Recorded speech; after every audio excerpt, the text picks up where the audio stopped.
வாழ்க வளமுடன். ஹாய் சகோஸ், இதயம் மீட்டும் மெல்லிசை போல உங்கள் மனதை மயக்கப் போகும் எழுத்தாளர் தீபா பாபு அவர்களின் கற்பனை சிதறல்களுக்குள் நம் பயணத்தை தொடங்கலாமா? நெஞ்சில் வண்ணம் தீட்டுகிறாய், அத்தியாயம் 25. ஏன் குமுதாக்கா, அந்த பாப்பாவை இன்னைக்கு ஒரு நாளாவது உங்க கூட படுக்க வச்சுக்க முடியாதா என்று கேள்வி எழுப்பினார் திலீப்புடைய சித்தப்பாவின் மனைவி. அது இல்ல மாதவி என்று குமுதனி தயக்கத்துடன் இழுக்கும் பொழுதே, என்ன டிஸ்கஷன் ஓடுது? எல்லாரும் சாப்பிட்டு முடிச்சிட்டாங்க, நீங்க 2 பேரும் வராம இன்னும் கதை பேசிட்டு இருக்கீங்க என்றவாறு திலீப் அங்கே வந்தான். பெற்றவர் அவனிடம் எதையோ கண்களால் கடத்த முயல, இல்லடா திலீப், நேர வேற போயிட்டே இருக்கு, உங்களோட சடங்குக்கு ரூம் அலங்காரம் செய்யணுமேனு அக்கா கிட்ட சொல்லிட்டு இருந்தேன். அவங்க பாப்பா இருக்காளேன்னு தயங்குறாங்க, அதுக்குதான் நான் சொன்னேன் இன்னைக்கு நைட் அவளை உங்களோட படுக்க வச்சுக்கோங்கன்னு. சரிதானே என்று வேகமாக கேட்டார் மாதவி.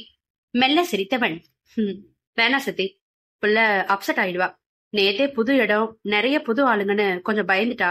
இதுல அவ அம்மா கிட்ட இருந்து அவளை பிரிச்சா ரொம்ப கஷ்டப்படுவா என்று நாசுக்காக மறுத்தான். அத பார்த்தா முடியுமாடா? இதெல்லாம் வாழ்க்கையில ஒரு முறை, முதல் முறைன்னு செய்யறது. ஒரு நாள் அந்த பொண்ணு அட்ஜஸ்ட் பண்ணிக்கிட்டோம். வேணும்னா நம்ம மேகாவோட அவ நல்லா விளையாடிட்டு இருந்தாலே, அவளை இங்க வந்து அவளோட தூங்க சொல்லலாம், கொஞ்சம் சமாதானம் ஆகிப்பா என்று மேலும் யோசனை நவென்றார்.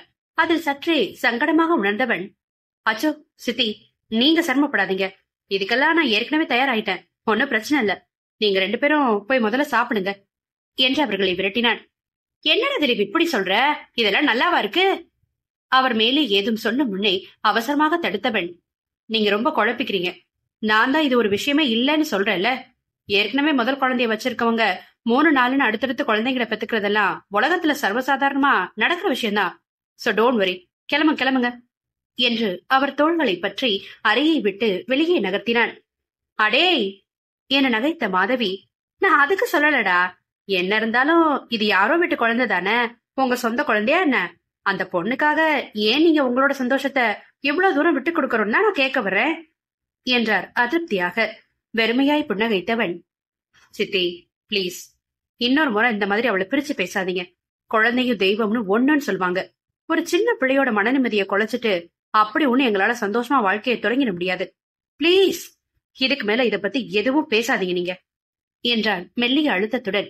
திகைத்தவர், டே நான் எதுவும் தப்பா சொல்ல வரலடா என்று லேசாய் பதறி போனார். பட்டென்று சிரித்து விட்டவன், சரி சரி புரியுது, நீங்க எனக்காக தான் யோசிச்சீங்க, பேசுனீங்க. பட் தப்பி தவறி கூட இது மாதிரி பேசி வர்றத நான் விரும்பல சித்தி. பாக்கதான் அவ சின்ன பொண்ணு, ஆனா எவ்வளவு பக்குவமான பிள்ளை தெரியுமா? உங்க மருமகளுக்கு அவ பாரமா இல்ல, அத்தனை ஆறுதலா தான் இருக்கா. இனி எனக்கும் அம்மாவுக்கும் கூட அவ அப்படித்தான் இருப்பான்னு பெரிய நம்பிக்கை இருக்கு என்று முறுவளித்தான். அவனை வியப்புடன் பார்த்து, எப்படிடா திலீப் இப்படி, அந்த சின்னது மேல இவ்வளவு நம்பிக்கையா என நாடியில் கை வைத்து கேட்டார்.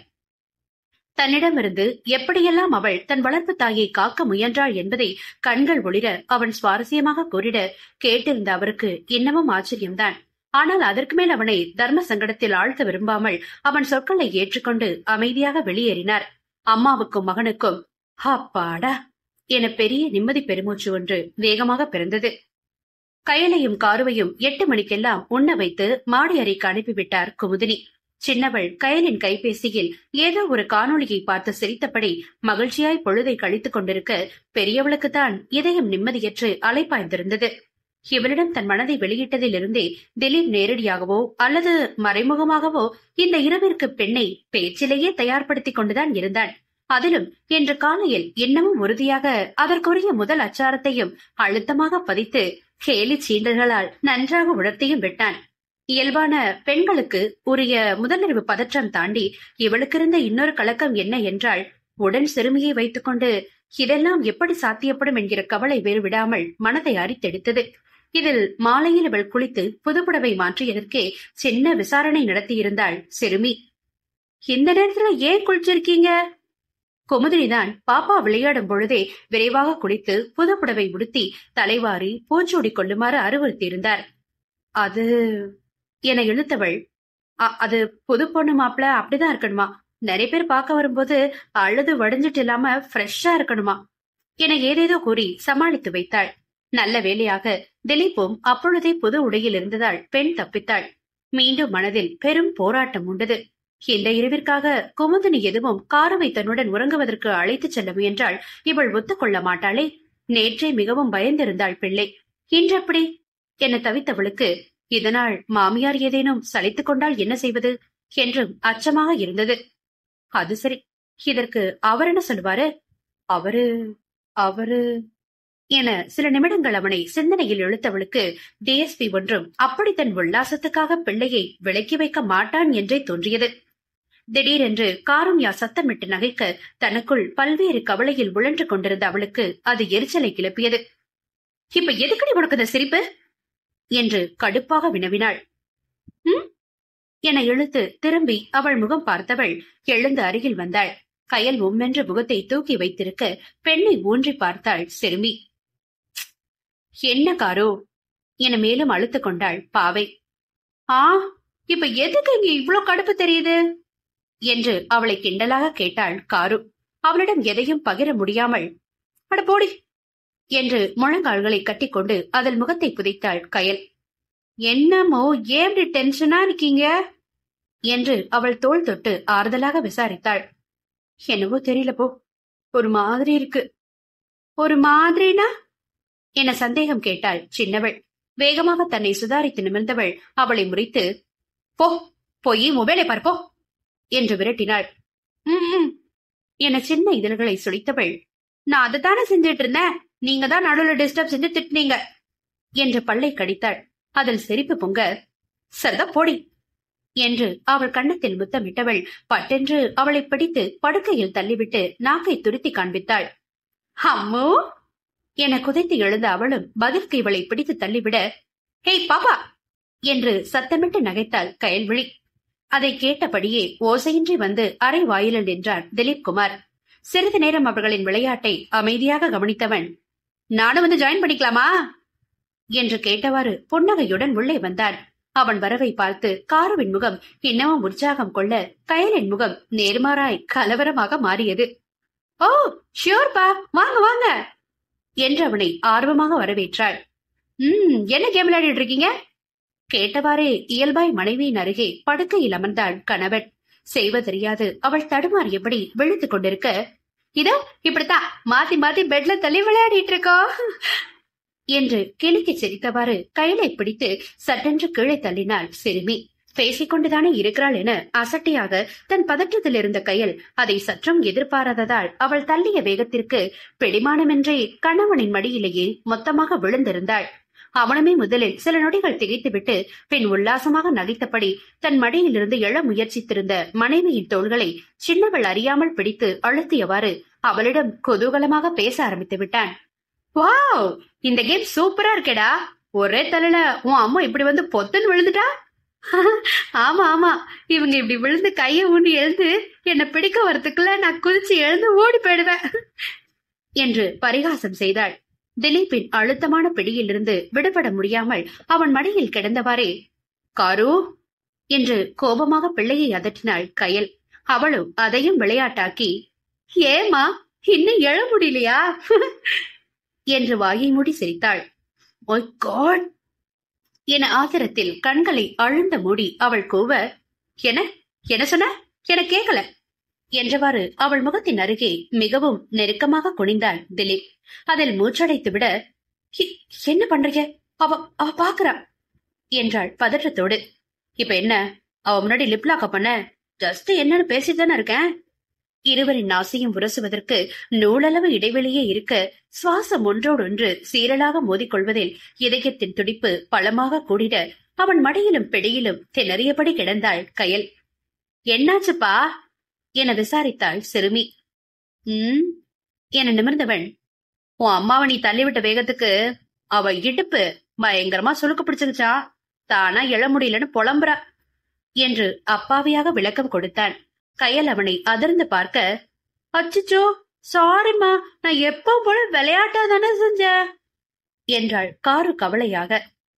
விடுடா, இதெல்லாம் விளையாட்டுல சகஜம். நீ அந்த பில்லோவை எடுத்து நேராவை, இவளை திருப்பி படுக்க வைக்கிறேனா? அவன் மாற்றி மாற்றி தன் வசதிக்கு ஒவ்வொன்றாக நடந்து கொள்வதில் தான் என்ன செய்வது என புரியாமல் பேந்த பேந்த அவனை பார்த்து விழித்தாள் கயல். சிறுமியின் கவனம் படுக்கையை சரி செய்வதில் மூழ்கி இருப்பதை கவனித்துவிட்டு மின்னல் வேகத்தில் குனிந்து மனைவியின் இதழ்களில் ஒரு அவசர முத்தத்தை பதித்துவிட்டு எழுந்தார் திலீப். அதில் இன்னமும் அவளின் விழிகள் பெரியதாக விரிய, மைடியர் விழி, எப்படியெல்லாம் பார்த்து வச்சனா அவளை கீழே போய் தண்ணி எடுத்துட்டு வான்னு அனுப்பி வச்சுட்டு ஒரு டீப் கிஸ்ஸுக்கு ரெடி ஆயிடுவேன், பார்த்துக்கோ என்று மெல்லிய குரலில் முனகலாய் மிரட்டினான். திகைத்தவள் அவசரமாய் தலையை திருப்பிக் கொண்டு தவிக்க அவன் விரல்கள் அவள் காதோரம் நகர்ந்து கோலம் போட்டது. உடல் சிலிர்த்து தனக்குள் குறுகவும் வேகமாக அவன் கரத்தை தட்டிவிட்டாள் கயல். அதே நேரம் சின்னவள், ரெடிப்பா என்றாள். ஓகே என நெடுமூச்சு எடுத்தவன் மனதே இல்லாமல் அவளை தலையணைக்கு நகர்த்தினான். அதற்குள் அவன் கரங்கள் ரகசியமாய் பெண்ணின் மேனியை பல இடங்களில் தேண்டி விலகியது. தேகமெங்கும் பெரும் நெருப்பலை பற்றிக் கொள்ள சிறுமியின் முன்னிலையில் அவனிடம் எந்த எதிர்வினையும் ஆற்ற இயலாது. போற வழியில் முறைத்து வைத்தாள் மனைவி. இப்ப என்னப்பா செய்யறது? என்ன செய்யறது என இழுத்தவன், உனக்கு எங்க வலிக்குது கயல் என்று தன் நடிப்பை தொடர்ந்தான். பற்களை ஆழ்ந்து கடித்தவள், எனக்கு எங்கே வலிக்கல, ஐம் ஓகே என்றாள் கடுப்புடன். நம்பாதீங்கப்பா, இப்ப இப்படித்தான் சொல்லுவாங்க. காலையில எழும்போது இடுப்ப புடிச்சுக்கிட்டு ஐயோ அம்மா என்னால முடியலையேன்னு வலி தாங்காம உருண்டு உருண்டு பொருளுவாங்க என்றாள் காரு வேகமாக. பொங்கிய சிரிப்பை இதழ் கடித்து அடக்கியவாறு, அதெல்லாம் வேற நடக்குமா என்று கண்கள் மின்ன மனைவியை பார்த்தான் திலீப். பதறிய கயல், அடியே என்று சிறுமியிடம் கத்தினாள். என்கிட்ட ஏன் கத்துறீங்க? நீங்க செய்யறது தானே சொன்ன என அலட்சியமாக அவளை அடக்கிவிட்டு, இங்க வாலினி ஸ்ப்ரே இருக்காப்பா என்று அக்கறையாக கேட்டாள் அவள். அடடா இல்லையடா என்று சோகமாக இதழ்களை பிதுக்கினான் டிஎஸ்பி. இதை வைத்து அவன் என்னவோ வில்லங்கமாக திட்டமிடப் போகிறான் என்பது நன்றாக புரிந்தாலும் கயலுக்கு அச்சூழ்நிலையை எப்படி கடப்பது என ஒன்றுமே புரியவில்லை. அப்போ அம்மாவோட வழியை எப்படி சரி செய்யுது? கவலையோடு கேட்ட சின்னவளிடம், இப்போதைக்கு ஒண்ணு வேணா செய்யலாம். நான் அம்மாவுக்கு மசாஜ் செஞ்சு கொஞ்சமா வலிய குறைக்கிறேன். காலையில வேணும்னா மெடிக்கல்ல வாலினி டேப்லெட் எல்லாம் வாங்கிக்கலாம் என்று யோசனை கூறினான். அரண்டு போன நாயகி, என்னது, ரெண்டு பேரும் என்ன பேசுறீங்க என்று அலறினாள். உன் உடம்ப எப்படி சரி செய்யறதுன்னு தான் பேசிட்டு இருக்கோம், இல்லையடா பேபி? எஸ்பா என்றாள் காரவும் அமர்த்தலாக. நீங்க ஒண்ணு செய்வனா, மரியாதை என்ன விட்டுடுங்க. அவளின் அதட்டலுக்கு அங்கே மதிப்புதான் இல்லாமல் போயிற்று. துள்ளி திமிரியவளை அடக்கி அவன் மெருதுவாய் இடுப்பை பிடித்து விட துவங்க கையலால் ஒன்றும் செய்ய முடியாமல் தன்னை விட்டு விடுமாறு இறுதியில் அவனிடமே பார்வையால் கெஞ்சினாள். ஓகேடா போதும், மீதிய காலையில பாத்துக்கலாம் என்று மனம் இறங்கினான் நாயகன். சற்றே ஆசுவாசமாக தளர்ந்தவள், என்ன மறுபடியுமா என்று அவனை பரிதாபமாக பார்த்தாள். சரி பேபி தூங்கலாம், டைம் ஆயிடுச்சு பாரு திலீப் சொல்லவும் மெத்தையில் காரு சுவரோரம் சென்று படுத்துக் கொள்ள இவன் விளக்கை அணைத்துவிட்டு வந்து மனைவியின் அருகில் படுத்தான். நட்புகள் எல்லாரும் நம்ம சேனலை மறக்காம சப்ஸ்கிரைப் பண்ணுங்க, கதையை கேளுங்க, லைக் பண்ணுங்க, கமெண்ட் பண்ணுங்க, பிடிச்சவங்க ஷேர் பண்ணுங்க. நன்றி.